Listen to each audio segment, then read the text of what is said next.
इस देश में जिसे पप्पू कहा जाता है, उसने खुद कहा कि हाँ मैं पप्पू हूँ, पार्लियामेंट में कहा था। उसने बाहर जाकर के जो कुछ भी कांड कर दिया।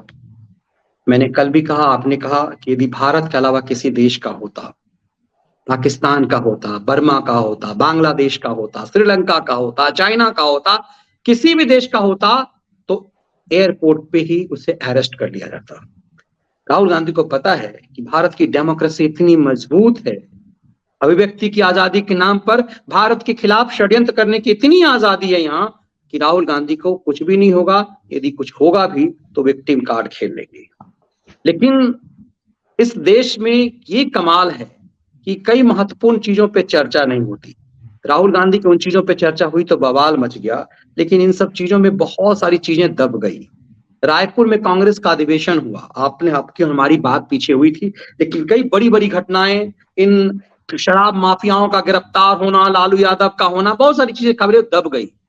सर, रायपुर में कांग्रेस ने गांधी को निपटा दिया, खबर ही नहीं बनी। गांधी की शराब नीति, गांधी के खादी को उठा करके हिंद महासागर में फेंक दिया। कांग्रेस क्या आप गांधी से मुक्त होना चाहती है? हाँ मनीष जी, दर्शकों को पहले बता दूं कि ये खबर 26 फरवरी की है, लेकिन वो 24 फरवरी को जो इलाहाबाद वाला प्रयागराज वाला मर्डर हो गया था, उसके बाद ये जाके कुछ नाचने कूदने लगा ब्रिटेन में, वो ज्यादा महत्वपूर्ण लगा तो उसको हम लोगों ने किया था। लेकिन जो 26 फरवरी की खबर थी मनीष जी, वो बड़ी महत्वपूर्ण थी, तो हम लोगों ने सोचा था किसी ने उसको अलग से करेंगे। आज होली वाले दिन इस पर हम लोग की बात कर रहे हैं, और दर्शकों को कहूँगा जरा बड़े ध्यान से सुने। ये बड़ा आपने सुना होगा कि 47 की आजादी के बाद महात्मा गांधी ने कहा था कि कांग्रेस को भंग कर दो, कांग्रेस खत्म कर दो, अपने अपने जो लोग अलग अलग लोगों जुड़े हैं वो अपनी पार्टियां बनाए, वो अपना जाके लड़ें। तो कांग्रेस ने उस समय तो नहीं सुनी थी, उसके बाद तो नेहरू कैसा पूरा चला सब इतिहास जानते हैं। लेकिन मनीष जी उस आजादी मिलने के 17 साल बाद, 17 कह रहा हूँ 75 साल बाद, आजादी के बाद आज जो अमृत काल जिसको कहा जा रहा है, उस आजादी के अमृत काल में कांग्रेस ने गांधी को कान पकड़ के कांग्रेस से बाहर कर दिया मनीष। बहुत बुरी तरह खदेड़ा है, बहुत बेआबरू करके खदेड़ा है। और सही बात यही है कि अखबारों में तो छोटी सी कहीं कहीं खबर छपी हो, लेकिन इन न्यूज चैनलों पे वो पी गए उसको। ये कलियर खैराती जो आपका जो सनसनीबाज और खैराती कुमार जो बता रहा था कि मेरे पेट पे दांत पड़ गई, इसने ये बड़े लंबे लंबे ज्ञान देता है गांधी के नाम पे, गांधीवाद पे। किसी ने सांस नहीं ली मनीष जी कि ये हुआ क्या। और ये वो बहुत शर्मनाक घटनाक्रम था, मतलब गांधी के संदर्भ में अगर आप बात करिए, और जब कभी कोई बात हो तो ये कांग्रेसी हमेशा गांधी की बात करते हैं कि गांधी ने ये कहा था, गांधीवादी है, और ये भाजपा को गांधी का हत्यारा कह के हर डिबेट में कहीं भी इनको मौका मिलता है तो ये तो गांधी के हत्यारे हैं, चाहे आरएसएस की बात हो चाहे भाजपा की बात हो। लेकिन मनीष जी, गांधी की हत्या कांग्रेस के मंच पर 26 फरवरी को रायपुर में हुई, रायपुर में हुई। और मैं उसका डिटेल बताऊं उससे ज्यादा बेहतर है कि आपको बता दूं कि हिंदुस्तान में पत्रकारों की जो पहली यूनियन बनी उसका नाम था Indian federation of working journalist, और उस IFWJ, उसके बाद फिर और दुनिया भर की बनती रही, और वो बड़ी सबसे सशक्त और सम्मानित संस्था वो आज भी है। और उस यूनियन के संस्थापक अध्यक्ष जिन्होंने उसकी स्थापना की थी वो थे के विक्रम राव, हमारे लखनऊ में वो रहते अब भी है, 84-85 साल की उनकी आयु है। और उन्होंने अपने पूरा जीवन मनीष, पूरा जीवन वो नेशनल हेराल्ड ही, मेरा शुरू में कहीं रहूंगा, उसके बाद जो हम लोग जाने वो नेशनल हेराल्ड में थे, और उनके पिता और उनके पिता के पिता मतलब सब पत्रकार हैं वो। तो उन्होंने जो लिखा है अपनी फेसबुक पेज पे, उन्होंने लिखा कि 84-85 साल के लिखते हैं, तो केवल उसको सुन लीजिए बड़े ध्यान से। उसके बाद आपको, उसके बाद हम लोग चर्चा करेंगे कि 26 फरवरी को हुआ क्या है। 26 फरवरी को जो एक शर्मनाक घटनाक्रम, भारतीय राजनीति का भी बहुत शर्मनाक घटनाक्रम, गांधी के लिए तो वो शर्मनाक है ही है, और इन गांधी के ठेकेदारों के मुंह पर कालिक पोत देता है मनीष जी वो घटनाक्रम। जरा केवल उन्होंने उनकी कलम से उन्होंने शुरुआत किया है मनीष जी कि कांग्रेसी अब शराब पी सकते हैं निर्बाध, खुल्लम खुल्ला, बेहिचक, बिना किसी लाग लपेट या लिहाज के। उनके लिए अब खादी पहनना भी अनिवार्य नहीं है, विदेशी मनपसंद परिधान धारण कर सकते हैं। नवा रायपुर छत्तीसगढ़ में गत रविवार 26 फरवरी को संपन्न हुए 85वें अधिवेशन में इस 138 वर्ष पुरानी पार्टी ने अपने संविधान की धारा 5 निरस्त कर डाली। इससे दारू से कड़ा परहेज और खादी लाजमी तौर पर पहनने वाले नियम खत्म कर दिए गए हैं। ये बाकायदे संशोधन हुआ है अधिवेशन में, उससे पूर्णतः मुक्ति मिल गई है। और मनीष जी, इसका प्रभाव क्या हुआ था मगर इस निर्णय का धारदार प्रतिरोध किया गया। 4 दफे के लोकसभा सदस्य रहे, केरल प्रदेश कांग्रेस के अध्यक्ष रहे, कबीना मंत्री और एंथोनी एके एंथोनी की सरकार में कैबिनेट मिनिस्टर रहे। वीएम सुधीरन ने विरोध किया। तिरुवनंतपुरम के अपने गौरीपट्टम आवास से फोन पर बात करके उन्होंने इस समय उन्होंने विक्रम राव जी से कहा कि पार्टी संविधान में किया गया ऐसा संशोधन दुर्भाग्यपूर्ण, अवांछनीय तथा काबिले एतराज है। गांधीवादी मूल्यों तथा जंगे आजादी के आदर्शों का सरासर तिरस्कार है। इस गांधीवादी पुरोधा केरल के एके एंथोनी कैबिनेट में स्वास्थ्य मंत्री रहे तथा विधानसभा अध्यक्ष भी रहे। मनीष जी, ये विधानसभा अध्यक्ष भी रहे सुधीरन को आशंका है कि पार्टी संविधान में संशोधन से के बाद शराब बेतहाशा बढ़ जाएगी। और उनका परिचय दिया कि ये जो वास्तव में गांधीवादी हैं कि सुधीरन जब चुनाव लड़े थे मनीष जी, तो उन्होंने आय विवरण में दिखा था कि उनके पास केवल 5,000 रुपए की नकदी, मात्र 1,000 रुपए के शेयर और डाक खाने के वारंट, 70,000 के डाक बचत पत्र और पत्नी के नाम से 15,000 रुपए के गहने थे उनके पास। और वो आदमी केरल विधानसभा का अध्यक्ष रहा है, केरल का कांग्रेस का प्रदेश अध्यक्ष रहा है। और उसने वहां पे रायपुर में भी खड़े होकर विरोध किया, लेकिन इन कांग्रेसियों ने कह दिया कि अब शराब आप खुलकर पी सकते हैं, शराब पर कोई प्रतिबंध नहीं है। ये धारा नियम जो है संशोधन की हटाई जाती है। और गांधी को खादी के लिए उन्होंने कहा कि अब इसका कोई औचित्य नहीं रहेगा, खादी की कोई जरूरत नहीं। हाँ, अधिवेशन के दौरान एक वरिष्ठ कांग्रेसी नेता ने टिप्पणी की कि शराब पीना और खादी पहनना बंद कर देना दोनों बदलते युग की मांग है, दोनों प्रगतिशील कदम है। अधिवेशन का एक मनभावन निर्णय यह है कि कांग्रेस जन को शपथ पूर्वक प्रण लेकर नहीं कहना होगा कि वे भू सीमा कानून का पालन करते हैं, किसी नैतिक अपराध में लिप्त नहीं है। तो ये समझ लीजिए मनीष जी, ये 26 फरवरी को रायपुर में हुआ। तो अब आते हैं मनीष जी हम लोग इसकी मीमांसा पे कि दर्शक एक चीज समझ ले कि खादी माने गांधी, खादी माने गांधी वो एक दूसरे के पर्याय हैं वो। और हिंदुस्तान में अगर शराब बंदी की बात करिए, शराब का विरोधी बात करिए, शराब को प्रतिबंध लगाने की बात करिए, तो मेरे ख्याल से गांधी से बड़ा ब्रांड एम्बेसडर कोई नहीं बनी। जब भी शराब बंदी की बात आती तो गांधी ही सबसे बड़ा चेहरा बन के उभरते हैं। तो जो खादी गांधी का पर्याय थी, उसको बाकायदे लिखा पढ़ी में कांग्रेस ने तिलांजलि दे दी कि अब आधुनिक परिधान पहनना गांधी ये खादी आदि कोई मतलब नहीं है, ये अप्रासंगिक हो गई है। और दूसरे शराब जो का जो सबसे बड़े ब्रांड एम्बेसडर गांधी थे, उस पर से पाबंदी हटा ली गई है। अब कांग्रेसी इनकलाब जिंदाबाद के बजाय शराब जिंदाबाद भी कह सकते हैं। हो सकता है हमको आगे कांग्रेस के सम्मेलनों में नारा सुनाई दे कि शराब जिंदाबाद, नारा हो गया भगत सिंह के समय का था। तो ये एक बड़ा परिवर्तन हुआ है। और सबसे खास बात बनी जी कि ये कुकर्म करने वाली कांग्रेस, सार्वजनिक रूप से खुलेआम मंच पे करने वाली, लिखा पढ़ी में संशोधन करने वाली अपने संविधान में, वो किसको जिनको कहती है कि ये नरेंद्र मोदी या भाजपा कि ये गांधी के हत्यारे हैं। तो मनीष जी जरा अब बताता हूँ कि ये खादी कितनी महत्वपूर्ण है और ये जो कह रहे अप्रासंगिक हो गई है, वो खादी आज की तारीख में भी कितनी प्रासंगिक है। ये सुन के मनीष जी दंग रह जाएंगे लोग कि क्या कमाल किया है खादी ने, और उस खादी के लिए नरेंद्र मोदी ने। एक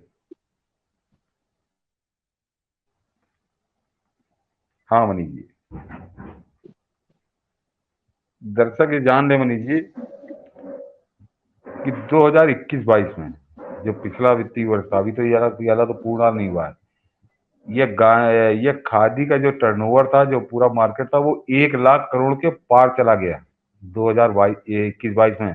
नरेंद्र मोदी ने जब सत्ता संभाली थी तो उन्होंने एक नारा दिया था कि खादी फॉर नेशन और खादी फॉर फैशन, तो उन्होंने उसको फैशन से जोड़ दिया था। और इसमें 115 करोड़ रुपए, 1,15,000 करोड़ रुपए का मनीष जी 21-22 का टर्नओवर है। ये 2014-15 की तुलना में 172% जारी है। उत्पादन जो था 2014-15 में उसके उत्पादन में 172% की ये वृद्धि है। सकल सकल बिक्री में ये 248% की वृद्धि है। और खादी क्षेत्र में उत्पादन, जबकि खादी की बिक्री में 322% की वृद्धि हुई है। और इस खादी से जुड़े जो ग्रामोद्योग है उनमें उत्पादन है, जब और पिछले 8 वर्षों में मनीष जी खादी ग्रामोद्योग ने 1,75,00,000 नए रोजगार दिए। 1,75,00,000 समझिए।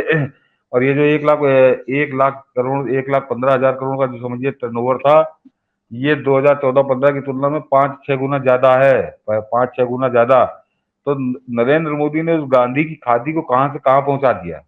और जो गांधी के चेले थे उन्होंने कान पकड़ के बाहर कर दिया रायपुर के बाद। अब आपको कोई कांग्रेसी खादी पहने नहीं नजर आएगा। उन्होंने लिखा पढ़ी में उसको खत्म कर दिया कि अब आप सूट बूट में रहो, जैसे इटली में नेता रहते हैं। इटली की पॉलिटिक्स में कोई खादी नहीं पहनता, न खादी की इज्जत करता है। तो ये फर्क है दोनों का। तो ये बड़ा घटनाक्रम था जिसपे हम लोगों ने कुछ कारणों से लेकर हम लोग का समझ सीमित होता, लेकिन मैंने कहा कि न्यूज चैनलों पर चर्चा इस पर होनी चाहिए थी। कांग्रेसी प्रवक्ताओं से इस पर सवाल पूछा जाना चाहिए था, किसी ने नहीं पूछा, उस पर दबा दिया गया। लेकिन ये बड़ा घटनाक्रम था, बड़ा घटनाक्रम था कि मतलब आप समझिए कि मेरे ख्याल से हिंदुस्तान के इतिहास में मनीष जी शायद ये पहली पार्टी है राजनीतिक, वो भी जो नेशनल पार्टी जो अपने आप को सबसे 138 बरस पुरानी पार्टी कहती है, कि उसने मंच से एक तरह से शराब का महिमा मंडन किया। कमाल शराब है। को शराब को सैद्धांतिक रूप से स्वीकृति दी, शराब को सैद्धांतिक रूप से मान्यता दी कि अब इस पर से प्रतिबंध कोई मतलब नहीं है, अब ये तो चलन में आ गई है, तो इसको एक्सेप्ट कर लिया जाए। मेरे ख्याल से हिंदुस्तान के अभी तक के इतिहास में मैंने कहीं नहीं पढ़ा, न कहीं सुना किसी राजनीतिक पार्टी ने अपने उसमें संशोधन किया हो संविधान में कि शराब अब स्वीकार्य है और इसको मान्यता देनी चाहिए, इस पे कोई किसी तरह का कोई प्रतिबंध नहीं होगा। जरा सोचिए आप। भारत की सर आखिरी सवाल, इस विश्लेषण को विराम देते हुए ही, खादी जो कांग्रेस की पहचान थी, जो आजादी के आंदोलन में जिसकी बड़ी भूमिका थी, और कांग्रेस इसे छोड़ना नहीं चाहे। उसे लग रहा है कि यह पौराणिक चीज होगी। आपने बहुत बेहतर बारी कि मोदी ने इसको कैसे अपनाया। इसे आधुनिक करने की जरूरत थी, इसे मॉडिफाई करने की जरूरत थी, जो प्रधानमंत्री मोदी के दौर में हुआ। आज आप जाएंगे खादी भंडारों में जाइए, आप दिल्ली के कनॉट प्लेस के खादी भवन में जाइए, आप देखिए कि आधुनिक स्टाइल में खादी की एक से एक कपड़े, एक से एक कपड़े हैं। तो ये किसी की दूरदर्शिता को दिखाती है। और हम लोग अक्सर बात करते हैं सर कि पॉलिटिकल पार्टी कुछ भी ऐसा ही वही काम करती है जो उसे लगता है कि उसके वोट बैंक को साधने वाला है। तो क्या कांग्रेस को लगने लगा है कि भारत की जनता पथभ्रष्ट हो गई है, शराबी हो गई है, वो हम्म। खादी जैसे व्यवहारिक चीजों के बदले, सादगी के बदले नशेरी हो गई है, असभ्य हो गई है? कांग्रेस ने क्या भारत की आम जनता को ऐसा मान लिया है? क्योंकि पॉलिटिकल पार्टी के कोई भी एक्शन को आप हल्के में नहीं ले सकते, उसका उद्देश्य अपने वोट बैंक को टारगेट करना है। तो कांग्रेस को क्या अपना वोट बैंक एक चरित्रहीन, असभ्य, नशेरी दिखने लगा है, इसीलिए उसने शराब के लिए और खादी के लिए सिर्फ बयान किया? हाँ मनीष जी, क्योंकि आपको आज होली महत्वपूर्ण। का माहौल है और कहते हैं कि होली के दिन आमतौर पे बहुत सारे लोग इसका सेवन कर लेते हैं। तो नहीं नहीं, बिल्कुल महत्वपूर्ण और गंभीर बात है। लेकिन पहले दर्शकों को बता दूं कि आपने कनॉट प्लेस का जिक्र किया तो मुझे याद आ गई खबर थी, अक्टूबर के महीने की थी वो। कुछ छूट चलती गांधी जयंती के समय पे। तो मनीष जी, जो कनॉट प्लेस का जो शोरूम है खादी ग्रामोद्योग का, तो उसने रिकॉर्ड तोड़ दिया था। संभवतः 1.5 करोड़ रुपए के एक दिन में बिक्री हुई थी। वो एक दिन की बिक्री 1.5 करोड़ रुपए की। तो खबर बन गई थी कि खादी का रिकॉर्ड तोड़ दिया, आज तक कभी किसी एक शोरूम से इतनी बिक्री नहीं हुई। तो ये खादी को तो इस मुकाम पे लाके पहुंचा दिया। दूसरा जो आपने मनीष जी कहा कि देखिए गांधी ने उसकी शुरुआत की, गांधी जो खादी जोड़ के, मतलब गांधी और खादी एक दूसरे का पर्याय थे। लेकिन वो खादी की बात होती तो गांधी का जिक्र आता है। लेकिन वास्तविकता ये तो खादी की हमारे आजादी की लड़ाई से बड़ी गजब की भूमिका है। एक तरह से वो यूनिफॉर्म थी वो आजादी की लड़ाई में, चाहे वो नेता हो चाहे क्रांतिकारी हो, जो भी हो, खादी सबसे बहुत बड़ा हथियार बन गई थी। खादी खादी का कोई खादी के महत्व को आप कम नहीं कर सकते। और उसमें जो मनीष जी ने कहा कि इन कांग्रेसियों ने इसी तरह से चलाया, इनकी भावना क्या थी, तो रायपुर वाली घटना से आप समझ सकते हैं कि 14 में आने के बाद नरेंद्र मोदी ने उसका स्वरूप बदला, उसको समय के साथ उसमें चेंजेस किए और उसका परिणाम ये हुआ कि आज वो 1 लाख करोड़ रुपए से ज्यादा का उसका टर्नओवर है। वो जो पिछले साल का वित्त, अब की तो और ज्यादा होगा, पिछला वाला वित्त वर्ष तो जो था 21-22 समझिए, उसमें कोरोना काल भी शामिल था, तो निश्चित तौर पे अब की वो ज्यादा होगा। और पिछले 8 साल के अंदर इस खादी ग्रामोद्योग ने 1 करोड़ 75 लाख लोगों को रोजगार दिया। और मनीष जी, इसमें बता दूं कि दर्शक आसानी से आपको अनुमान हो जाएगा कि वो 1 करोड़ 75 लाख किसी मेट्रो सिटी में रहने वाले लोग नहीं है। बिल्कुल। खादी ग्रामोद्योग गांव गांवों मेन तो ग्रामीण का वो ग्रामोद्योग उसके साथ जुड़ा ही हुआ है। तो एक गांव के गरीब लोगों को रोटी मिली है इससे, तो अद्भुत काम है ये।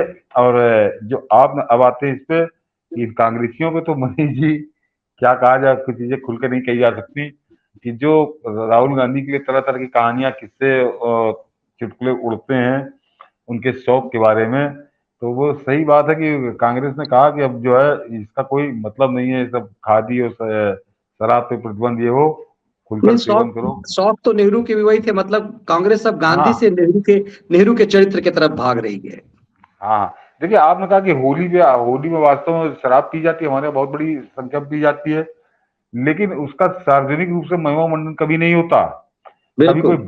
कभी कोई बाप अपने बेटे से नहीं कहता कि आओ बेटा साथ बैठ के शराब पियेंगे, बड़ी अच्छी चीज है ये। कोई बाप चाहे जितना बड़ा शराबी हो, वो कोशिश यही करता है, कुछ लतीड़ों को छोड़ दीजिए, कि वो कोशिश यही करता है कि बेटे से छुपा के घर में ना पता चले, या मेरा बेटा कम से कम शराब तो ना पिए। ये बिल्कुल। उसका हाँ ये सर, उसका मैंने मेरी ऐसे सोसाइटी, मैंने किसी से कहा कल कि कल तो आप मस्त रहेंगे, तो उन्होंने कहा मनीष जी मैंने 3 साल हुए छोड़ दिए, अब हम्म, बच्चे बड़े हो गए हैं, कोई मेरे बच्चे से यदि कह देता है कि क्या तुम्हारे पिता लेते हैं क्या, तो बड़ी शर्म आती थी, इसीलिए छोड़ दिया। ये बताता है कि हमारे समाज में किस चीज को नैतिक और किस चीज को अनैतिक बताया गया है। तो यस, कांग्रेस इस देश के जनता से रिजेक्ट होते होते किस कदर अनैतिकता की तरफ भी अब भाग रही है, यह समझने की जरूरत है। मगर मेरी पीड़ा इस बात को लेकर के थी कि क्या पॉलिटिकल पार्टी वैसा कुछ स्टैंड लेती है कि जो जनता जिसको स्वीकार ना करे। शराब तो आमतौर पे अनैतिक, और महिलाएं तो इसके खिलाफ आ जाती हैं। कहा जाता है कि नीतीश कुमार, आज यदि थोड़ी बहुत नीतीश कुमार की ताकत है, तो महिलाओं ने उसे सपोर्ट किया कि उन्होंने बिहार में शराबबंदी की। भले ही उसकी ये नीति जो है उल्टा पड़ गया, ये एक माफियागिरी हो गया, पुलिसों की कमाई का जरिया हो गया, लेकिन गांव में महिलाओं को सुकून मिला कि उसके पति अब शराब पी करके काम आते हैं। इतना महंगा अवैध हो गया है कि गरीबों की पहुंच से बाहर हो गया है। तो महिलाओं को लगा कि नीतीश ने सही काम किया है। तो ये अनैतिक काम करके यदि किसी पार्टी को लगता है कि एक वर्ग को, जो कि इस देश की जनता को हो सकता है, उसे लगता हुआ कांग्रेस को कि नेहरू की तरह ही चरित्र वाले इस देश की जनता है, राहुल की चरित्र की तरह इस देश की जनता है, इसीलिए उनका वोट बैंक बढ़ेगा। इसीलिए मेरा इशारा था, क्या गांधी से नेहरू के चरित्र की तरफ कांग्रेस भाग रही है, इसी में उसे भला लग रहा है। हाँ, बिल्कुल, बिल्कुल, बिल्कुल मनीष जी, बता दें, कल वो जो 26 फरवरी वाली घटना अधिवेशन के अंदर हुई है, उसके बाद तो मैंने कहा था कि मोहनदास करमचंद गांधी को कान पकड़ के कांग्रेस से बाहर का रास्ता दिखा दिया गया कि अब तुम्हारी कोई जरूरत नहीं। ये खादी अप्रासंगिक होने का मतलब गांधी अप्रासंगिक हो गए कांग्रेस के लिए। शराब को स्वीकार कर लिया उन्होंने, सबसे बड़ा ब्रांड एम्बेसडर महात्मा गांधी, उनको तो दोनों चीजें वो गांधी से ही जुड़ी हुई थी।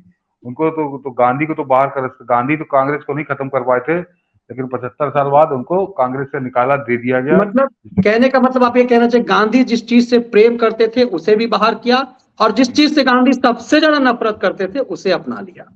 अपना लिया, उसको वही करे। तो दोनों दोनों दोनों निर्णय जो गांधी की गाल पे थप्पड़ है। गांधी कहते थे कि एक गाल को करे दूसरा आगे कर दो, तो उनको आगे करने की जरूरत नहीं। कांग्रेस ने दोनों गालों पे उनके जोरदार झन्नाटेदार थप्पड़ अमृतकाल में मारा है। और ये पहली बार नहीं मनीष जी, जो आप नेहरू की बात कर रहे हैं, तो वो ये प्रासंगिक होगा जिक्र कर दूं कि आचार्य जेबी कृपलानी, जो बहुत कम लोग जानते हैं क्योंकि इन खलियर खैरातियों ने उनका काम खत्म कर दिया था, कि जिस समय देश को आजादी मिली तो कांग्रेस के अध्यक्ष जेबी कृपलानी ही थे, लेकिन उनको तत्काल कांग्रेस छोड़नी पड़ी थी नेहरू को प्रधानमंत्री बनते ही। और मेरे ख्याल से 52 या 52 के साथ इलेक्शन में उन्होंने नेहरू के लिए तो बहुत कुछ कहा था, लेकिन उन्होंने उनका एक बयान बड़ा चर्चित हुआ था। उन्होंने नेहरू से कहा था कि हो सकता है तुमको ये घमंड हो, और सही भी हो, कि तुम गांधी के बहुत करीब हो, लेकिन जहां तक गांधीवाद की करीब बात होती है तो तुम गांधीवाद से कोसों दूर हो, और मैं तुमसे 1000 गुना ज्यादा गांधी के करीब हूँ जहां तक बात गांधीवाद की होती है। तो वही अली आप जो बात कर रहे हैं वो इससे जुड़ रहा है इस घटनाक्रम से। तो मनीष जी मैं ये कह रहा था कि देखिए शराब पीना जो भी आदमी पीता, मैंने कहा अपने बच्चे से बचाता, और कोई भी शराब पीने वाला आदमी कम से कम उसका प्रचार करते नहीं घूमता कि ये सब लोग पियो, सब लोग पियो, ये वो नहीं करता। कांग्रेस ने देख रहा था सार्वजनिक रूप से आह्वान किया अपने राष्ट्रीय अधिवेशन के मंच से, उसने मान्यता प्रदान कर दी। तो सबसे खास बात अभी जिस बिहार का हम लोग जिक्र कर रहे थे कि वो कांग्रेस जो बिहार में जो आजकल नीतीश कुमार के पैर दबा रही है, तो नीतीश कुमार से इस बारे में कुछ उनसे सलाह मशविरा करेंगे, उनको ज्ञान देंगे नीतीश कुमार को कि हम तो खुलेआम शराब पीने की बात कर रहे हैं, तुम कह रहे हो पीने नहीं देंगे। तो ये जरा दोनों का ये टकराव है इस जगह पे, इसका इसका भी फैसला कर दे कांग्रेस ही, और जदयू भी तय करे कि इस ऐसी पार्टी को उनको अपने साथ रखना है कि नहीं रखना है।